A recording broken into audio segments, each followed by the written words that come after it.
지금 리더의 자리에 있다면 지금까지 인간의 의사결정이 얼마나 비합리적이고 어리석은지 다양하게 살펴보았는데요.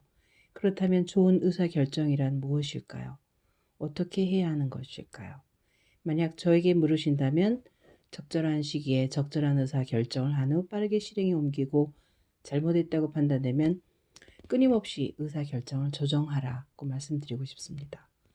이것이 의사결정을 연구하는 과학자들이 사회적 성취를 이룬 사람들을 연구해서 찾아낸 훌륭한 의사결정법입니다. 우선 적절한 선택을 하는 것도 중요하지만 그걸 적절한 시기에 하는 것이 무엇보다 중요합니다. 사회적 성취를 이룬 사람들의 공통된 특징은 의사결정에 필요한 정보를 매우 성실히 모은다는 것입니다. 가만히 있으면 알게 되는 정보를 수동적으로 쌓아놓는 게 아니라 꼭 필요한 정보들을 적극적으로 모은다는 거예요. 그래야 가장 적절한 시기에 의사결정을 할 수 있거든요. 그리고 내 의사결정이 잘못되었다는 것을 알게 되면 혹은 새로운 정보가 추가로 들어오거나 상황이 바뀌게 되면 의사결정을 조정한다는 겁니다. 때로는 바꾸고 심지어 번복합니다. 이게 성공한 사람들의 의사결정법이라는 거예요. 그런데 이것은 우리가 알고 있는 훌륭한 의사결정법과 다소 다르지요.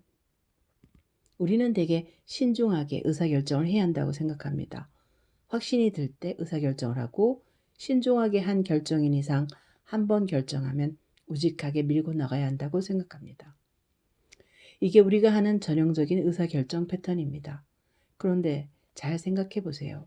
우리가 옳은 선택이라고 확신이 들었다는 것은 다른 사람들도 확신이 드는 상황이라는 뜻입니다.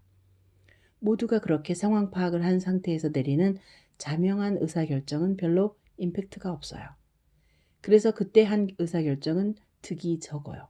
모두가 치킨집 장사를 하는 상황에 나도 잘 될 것 같아서 그제야 시작하면 너무 늦죠. 게다가 확신하고 내린 의사결정도 심지어 틀릴 수 있거든요. 그럼 즉시 바꿔야 하는데 절대로 안 바꿔요. 의사결정을 바꾸면 주변 사람들이 날 무시할 거야. 아버지로서, 남자로서, 조직의 상사로서, 리더로서 권위가 손상될 거야 하면서 의사결정을 바꾸지 않아요. 하지만 리더가 커뮤니케이션을 많이 하는 유형이라면 의사결정을 바꾸더라도 리더십에 문제가 되지 않는다는 것이 중론입니다.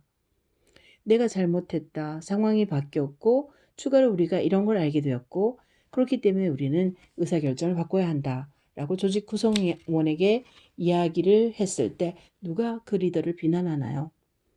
우리 자신의 잘못을 인정하고 미래를 위해 결정사항을 바꾸는 리더를 우리는 훨씬 더 존경합니다. 의사결정을 쉽게 바꿀 수 있는 리더란 주변 사람 혹은 부하 직원과 의사소통을 많이 하는 리더라는 뜻입니다. 밀실에서 혼자 의사결정을 하는 리더는 대개 의사결정을 바꿀 수가 없어요. 그 의사결정 메시지 자체가 유일한 소통이었기 때문에 그걸 바꾸면 문제가 커지지요. 중요한 건 의사결정을 관찰하고 완수하는 것이 아니라 목표를 완수하는 것임을 훌륭한 리더들은 알고 있습니다. 여기서 한 가지 알아둬야 할 것은 젊은 시절 현명한 의사결정을 했던 리더라도 나이가 들면 여기 어르신들도 계신데 죄송합니다만 실책을 범하게 됩니다. 그들은 젊은 시절의 경험을 바탕으로 적절한 시기에 의사결정을 하는 게 얼마나 중요한지를 절감했기 때문에 의사결정이 점점 빨라집니다. 그러면서 자신의 직관과 직감이 발달했다고 생각하죠. 문제는 나이가 들면서 젊은 시절과는 달리 의사결정을 바꾸거나 조정하는 유연한 사고는 점점 줄어들게 된다는 것입니다. 인간의 뇌가 보이는 자연스러운 현상입니다. 인간의 뇌가 보이는 자연스러운 특징입니다. 나이가 들수록 인지적 유연성이 떨어집니다. 인지적 유연성이란 상황이 바뀌었을 때 자신의 전략을 바꾸는 능력을 말하는데 그걸 잘 못하게 돼요. 의사결정이 빨라졌으니까 잘못될 가능성은 조금 더 높아졌을 텐데 고집스럽게 안 바꾸니까 자신의 성공 사례에 오히려 발목이 잡혀 결국 실패하는 경우가 발생한다는 거죠. 역사학자 아놀드 토인비가 말하는 이른바 휴브리스, 지나친 자기 과신이 바로 이런 겁니다. 영웅은 결국 자신을 영웅으로 만들어준 경험에 발목이 잡히는 거죠. 우리는 나이가 들었는데도 불구하고 생각이 늘 열려 있으신 분들, 그래서 자신이 잘못했다는 걸 인정하고 의사결정을 바꿀 수 있는 분들, 젊은이들의 말을 경청하고 자신과 생각이 다른 사람의 의견을 중요하게 생각하는 어르신들을 매우 존경합니다. 그리고 그러기가 매우 힘들다는 것을 잘 알죠. 울릭 나이서라는 사회심리학자가 했던 실험 하나를 소개하겠습니다. 1986년에 미국 우주왕복선 챌린저호가 지구 밖으로 발사됐다가 폭발한 사건이 있었습니다. 챌린저호에는 당시 고등학교 교사였던 민간인 우주인이 타게 돼 함께 훈련받는 모습이 뉴스에 종종 소개되어 더욱 주목을 받았죠. 그런데 발사되던 날 우주로 날아오른 지 73초 만에 폭발하는 모습을 온 국민이 TV에서 생중계로 보게 된 겁니다. 미국뿐 아니라 전 세계인에게 굉장히 충격적인 사건이었습니다. 나이석 교수는 챌린저호가 폭발한 다음 날 자기 수업을 듣는 106명의 학생에게 이 불행한 사건을 언제, 어디서, 누구와 함께 들었는지 물어봤어요. 어떤 상황에서 누구와 같이 있다가 이 소식을 접했는지를 종이에 상세히 쓰게 했죠. 그러고 나서 2년 반 후 그 학생들을 자신의 연구실로 다시 불렀어요. 그리고 면담을 한 거죠. 그 면담에서 나이서 교수는 학생들에게 2년 반 전 챌린저호가 폭발했을 때 당신은 그 소식을 언제 어디서 누구와 함께 들었나요? 라고 물어봤습니다. 그랬더니 학생들의 25%가 완전히 다른 기억을 얘기하더라는 거예요. 엉뚱한 곳에서 자기가 그걸 들었다고 말하더라는 거죠. 게다가 나머지 학생들의 대다수도 세부 사항이 마구 틀리더라는 거예요. 겨우 10%도 안 되는 학생들만이 그때 상황을 제대로 기억하고 있더라는 겁니다.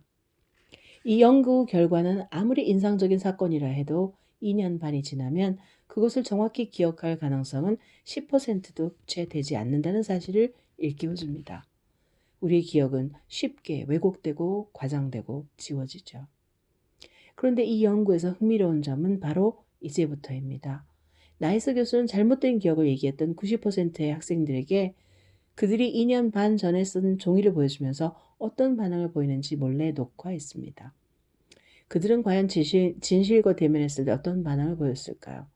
몇몇 학생들은 순순히 자신의 기억이 잘못됐다는 걸 인정했습니다. 아, 제가 이렇게 썼군요. 이걸 보니 생각이 나네요. 맞습니다. 제 기억이 틀렸습니다. 그런데 학생들 중 상당수가 교수님, 글씨체를 보니 제가 쓴 글이 맞고 교수님께서 무슨 말씀 하시려는지를 알겠는데 근데 이게 아니에요. 제 머릿속에 있는 게 맞아요. 제가 방금 말씀드린 게 사실입니다. 라고 확신하더라는 겁니다. 다시 말해 거부할 수 없는 증거를 내밀어도 지금 자신의 머릿속에 있는 것만을 확신하는 사람들이 상당수 있다는 거예요. 확신은 내가 그것을 어디에서 들었느냐, 내가 알고 있는 사실을 뒷받침해 줄 증거가 얼마나 되느냐로만 정해지는 것이 아니라 사람마다 확신하는 성향이 서로 다르고 그것에 영향을 받는다는 겁니다. 트위터나 페이스북 같은 소셜미디어를 하다 보면 보수와 진보 진영의 다양한 의견을 들을 수 있죠. 그 중에는 자기가 알고 있는 것에 대해 과도하게 확신하거나 지나친 강요를 하는 사람들이 있음을 발견하게 됩니다. 특히 정치나 종교 같은 주제에서 우리는 이런 성향을 자주 목도하게 되죠. 심지어 제가 애정을 갖고 있는 진보 영역의 사람들에게서도 마찬가지입니다. 저에게 거슬리는 표현 중에 하나가 이번 선거는 상식 대 몰상식의 대결이다. 개념 투표하셨군요. 라는 표현입니다. 저도 사회적 약자에 조금 더 많이 배려하려 하고 인권을 매우 중요하게 생각하고 사회적 안전망이 우리 사회에 꼭 필요하다고 믿기 때문에 진보 진영에 좀 더 애정이 있습니다. 지금과 같은 지나친 경쟁주의와 불평등은 창의적인 사회, 행복한 세상을 만들어낼 수 없습니다. 하지만 그렇다고 해서 진보 진영의 사람들이 이건 상식 대 몰상식의 대결이다 혹은 진보적인 인사를 뽑으면 깨어있는 개념 시민이라고 얘기하는 건 상대방을 인정하지 않는 굉장히 위험한 생각입니다. 상식과 몰상식의 대결이라고 얘기해버리는 순간 상대 진영과는 어떠한 타협도 할 수 없게 됩니다. 반대 진영 사람들을 몰상식한 사람들로 몰면서 어떻게 몰상식과 타협할 수 있겠어요? 정치란 원래 타협하고 이해하고 존중하면서 적절한 합의점을 찾아가는 과정인데 이건 타협하고 합의하지 않겠다는 선언이거든요. 우리 모두에게는 내가 알고 있는 것이 진실이 아닐 수도 있다. 저 사람이 저걸 믿는 데는 나름 이유가 있지 않을까? 라는 태도가 필요합니다. 나와 다른 의견과 미적 취향에 너그러워야 합니다. 다양성을 존중해야 됩니다. 내가 알고 있는 것에 대한 확신을 제고하고 늘 회의하고 의심해보는 사람. 그래서 결국 자기 객관화를 할 수 있는 사람이 더 나은 의사결정을 할 수 있습니다. 나와 다른 생각들을 끊임없이 포용하고 들어보려는 사람이 우리 사회에 많아져야 합니다. 여러분의 소셜미디어 친구에는 나와 다른 생각의 사람도 포함되어 있어야 합니다.